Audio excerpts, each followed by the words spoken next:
Bro, ini Kementerian Pertanian kita nih bakal membangun proyek lahan pertanian di di sekitar Jawa Tengah. Kau tahu nggak biayanya berapa? Proyek ini bro, 1 triliun. Tapi itu nggak bisa kita ambil udah kali 20% buat keuntungan kita pribadi. Lo mau nggak? Makanya yang penting kita lengkap. Tapi lo siap dengan konsekuensinya. Pasti sih. Makanya gue minta kerjasama sama lo biar kita bisa ngakalin duitnya ini. Mau kita ini, Oke, terus gitu aja. ya aman. Jadi dia proyek kita pembangunan lahan pertanian 1 hektar itu berapa?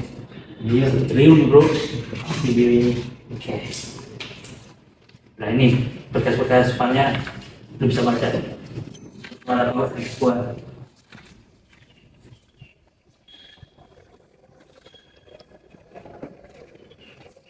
Ini dana dari Kementerian Pertanian gede banget ya untuk pembuatan lahan pertanian.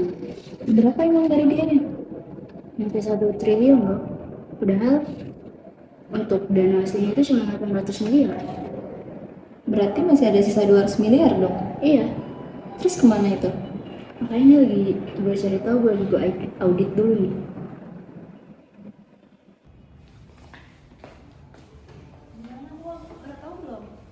Gue udah tahu loh. Ini ternyata 200 miliarnya masuk rekening pribadi menteri. Demi? Iya. Jadi itu masuk ke rekening pribadi, bukan buat keperluan bikin lahan pertanian ini. Bukan, Terus udah tahu belum itu rekening pribadinya siapa? menterinya sendiri kan.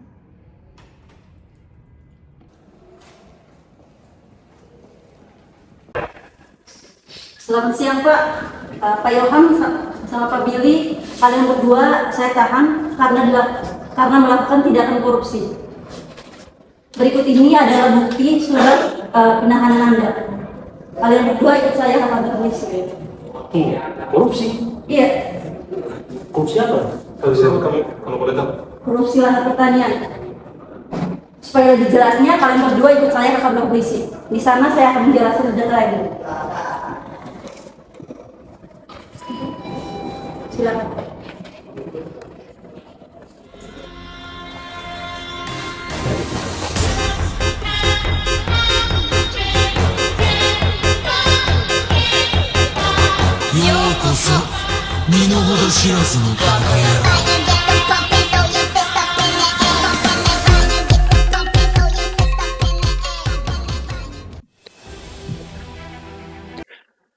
Baik, selamat siang Ibu Isabella.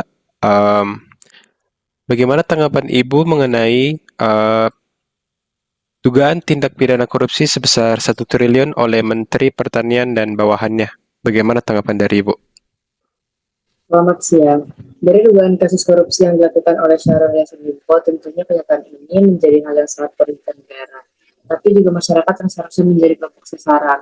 Tidak hanya itu, korupsi semacam ini juga mencoreng citra baik dan eksistensi birokrasi di Indonesia.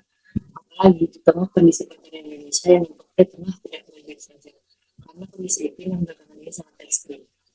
Bencana bahkan krisis talenta muda di bidang pertanian.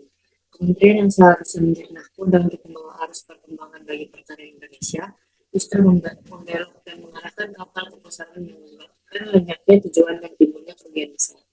Dari sini kita dapat melihat bahwa seorang pemimpin memiliki pengaruh yang besar atas apa dan siapa yang dipimpinnya. Baik buruknya suatu hasil adalah cipta karya tangan dan pemikiran seorang pemimpin.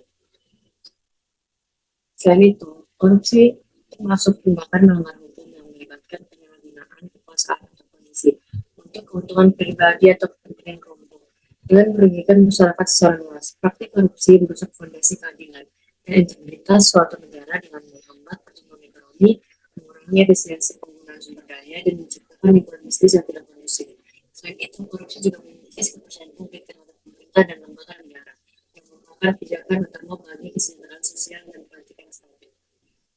Untuk mengatasi korupsi tersebut, diperlukan kolaborasi antar pemerintah, lembaga anti korupsi, masyarakat sipil, dan sektor swasta.